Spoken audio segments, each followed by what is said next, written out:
Dans les années 1890, la colonisation fait couler plus d'encre que de sang. Ce grand jeu africain est comme une course aux espaces vacants où un drapeau peut encore être planté. Jules Ferry écrivait alors « Un mouvement irrésistible emporte les grandes nations européennes à la conquête des terres nouvelles. C'est comme un immense steeplechase sur la route de l'inconnu. » Mais qu'est-ce qui fait courir ainsi les Français et les Anglais?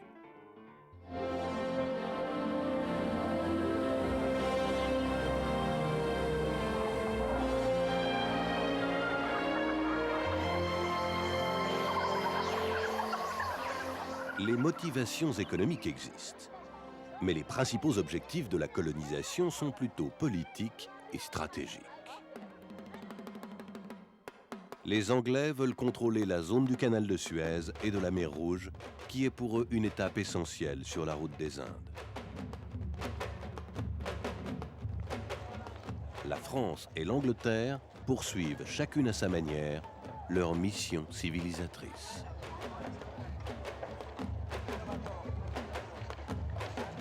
Les deux grandes puissances rêvent de construire des lignes ferroviaires transafricaines. Les Français convoitent l'ouverture d'un axe horizontal allant de l'Atlantique à la mer Rouge.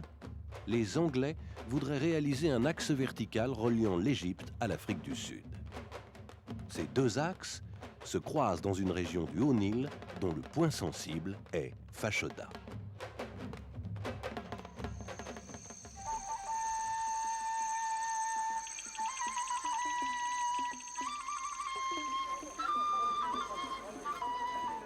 Les Anglais ont été chassés de ce territoire par une révolte indigène menée par un chef religieux, le Mahdi, qui est comme un messie pour les musulmans.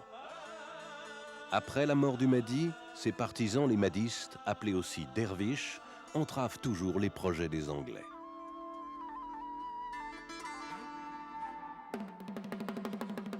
La France profite de cette situation pour placer le capitaine Jean-Baptiste Marchand à la tête d'une expédition.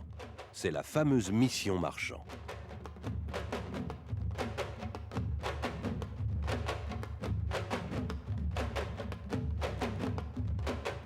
Partie de la côte ouest de l'Afrique pour rallier Fashoda, elle a pour but de préparer la jonction Atlantique-Mer Rouge.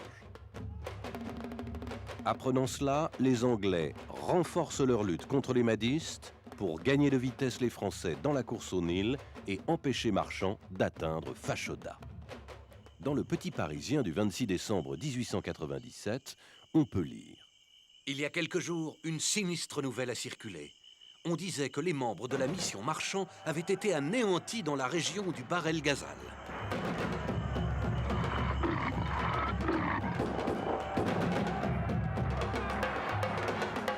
Il faut rappeler qu'à 3 reprises, déjà, les Anglais ont fait courir le bruit du massacre de la mission Marchand. La nouvelle était fausse. Après de longs mois et de multiples péripéties, Marchand, ses sous-officiers et ses 150 tirailleurs sénégalais arrivent enfin à Fashoda le 10 juillet 1898. La place est libre. Les Français débouchent le champagne. On installe le campement, la vie quotidienne s'organise, commence alors une longue attente.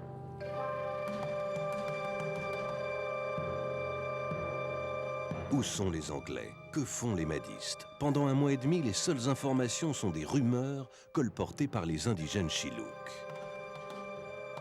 Le 25 août, alerte, bateau de guerre derviche sur le Nil. Les Français repoussent une importante attaque fluviale.